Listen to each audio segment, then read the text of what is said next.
ಜ್ಞಾನೇಶ್ವರಿ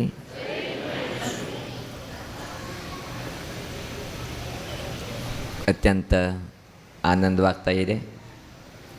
ಇವತ್ತಿನ ದಿನ ನಾವೆಲ್ಲರೂ ಸಹ ದೈವಜ್ಞ ದರ್ಶನ ಎಂಬಂಥ ಸುಂದರವಾದಂಥ ಕಾರ್ಯಕ್ರಮ ನಿಮಿತ್ತ ಇಲ್ಲಿ ಸೇರಿದ್ದೇವೆ.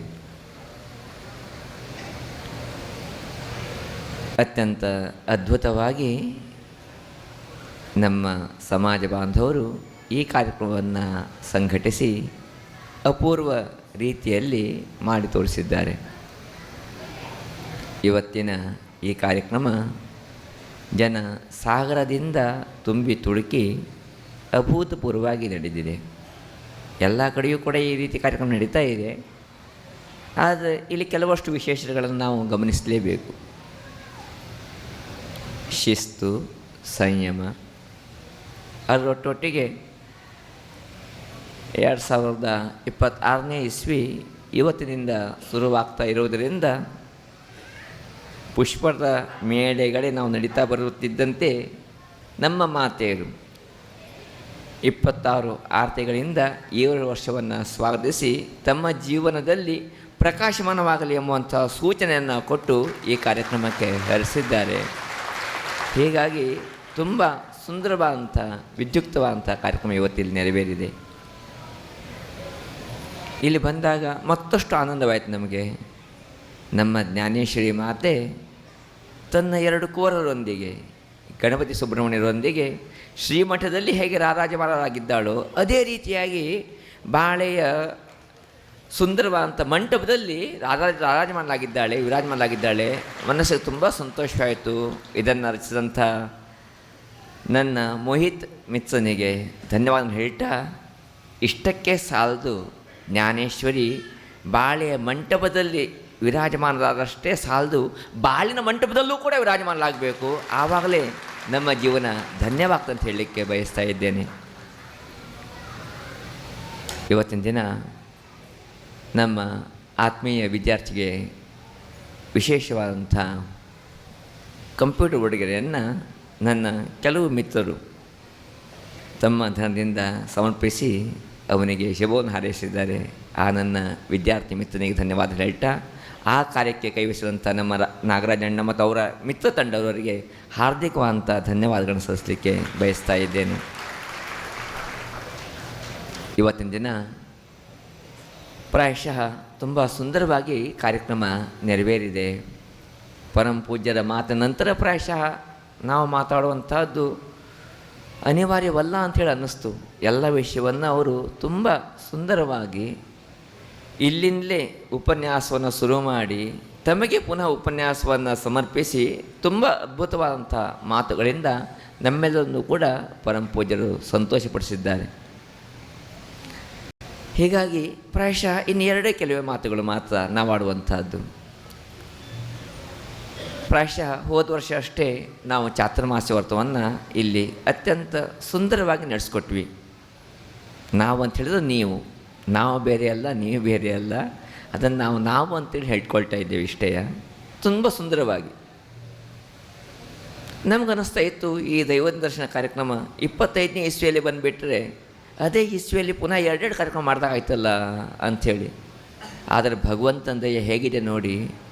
ಆ 25ನೇ ಇಸ್ವಿಯಲ್ಲಿ ನೀವು ಚಾತುರ್ಮಾಸ ವ್ರತವನ್ನು ಮಾಡಿ ಅಂದು ದಿಗ್ವಿಜಯ ಉತ್ಸವವನ್ನು ತುಂಬ ಸುಂದರವಾಗಿ ನೆರವೇರಿಸಿದರೆ 26ನೇ ಇಸ್ವಿಯ ಆರಂಭದಂದು ತಮಗೆಲ್ಲರಿಗೂ ಪುನಃ ದಿಗ್ವಿಜಯ ಕಾರ್ಯಕ್ರಮ ಮಾಡುವಂಥ ಒಂದು ಅದ್ಭುತವಾದಂಥ ಪರಮ ಅವಕಾಶವನ್ನು ಆ ಭಗವಂತ ಕಾಣಿಸಿದ್ದಾರಲ್ಲ, ಆ ಬಗ್ಗೆ ಆ ಭಗವಂತನಿಗೆ ಎಷ್ಟು ನತಮಸ್ತನಾದರೂ ಕೂಡ ಕಡಿಮೆಯೇ. ಇದೀಗ ಮಾತ್ರ ನಮ್ಮ ವಾಸಣ್ಣವರು ತುಂಬ ಚೆನ್ನಾಗಿ ಹೇಳಿದರು.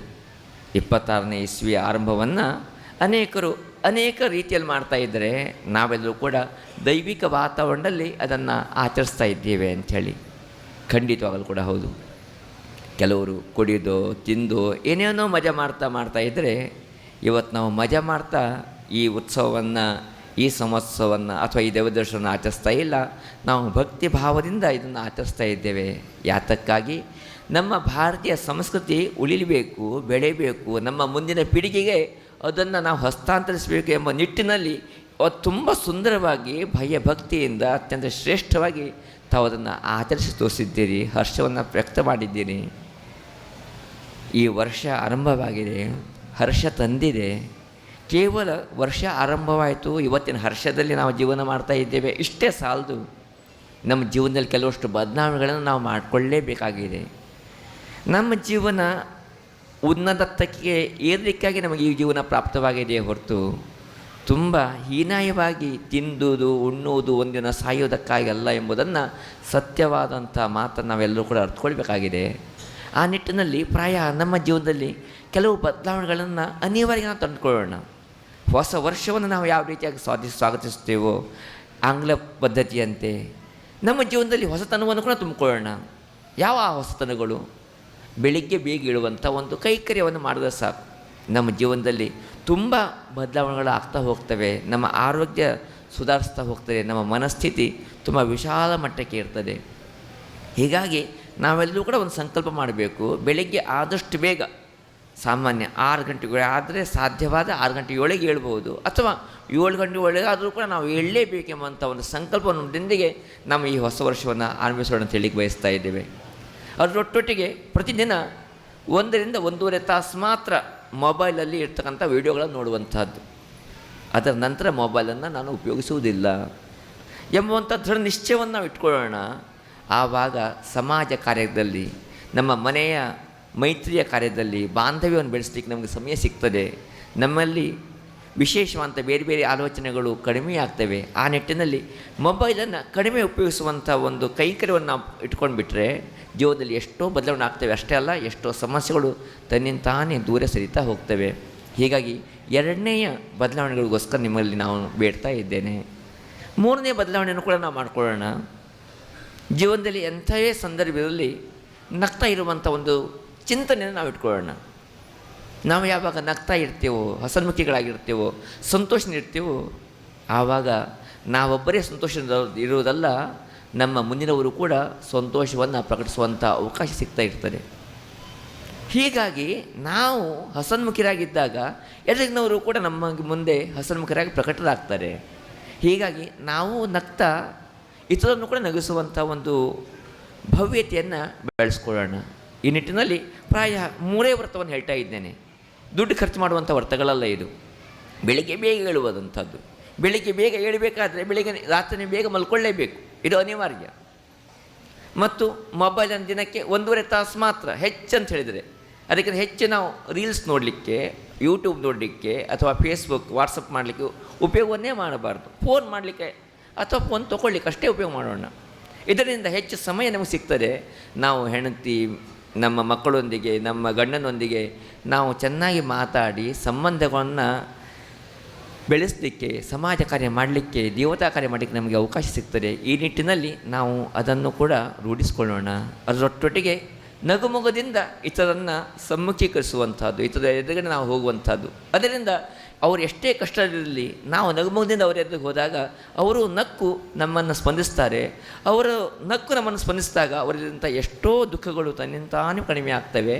ನಾವು ಸುಖಿಗಳಾಗ್ತೇವೆ, ಅವರು ಸುಖಿಗಳಾಗ್ತಾರೆ. ಆ ನಿಟ್ಟಿನಲ್ಲಿ ನಮ್ಮ ಜೀವನ ಶೈಲಿಯನ್ನು ಬದಲಾಯಿಸ್ಕೊಂಡು ಅಂತ ಹೇಳಲಿಕ್ಕೆ ಬಯಸ್ತಾ, ಇನ್ನು ಈ ಮಾತುಗಳನ್ನು ನನ್ನ ಕನ್ನಡ ದೇವತೆ ಬ್ರಾಹ್ಮಣ ಸಮಾಜವರು ಕೂಡ ಇಲ್ಲಿದ್ದಾರೆ, ಪತ್ರಕರ್ತ ಮಿತ್ರರು ಕೂಡ ಇಲ್ಲಿದ್ದಾರೆ ಎಂಬುದಕ್ಕಾಗಿ ಮಾತ್ರ ಕನ್ನಡದಲ್ಲಿ ಮಾತಾಡಿದ್ದು.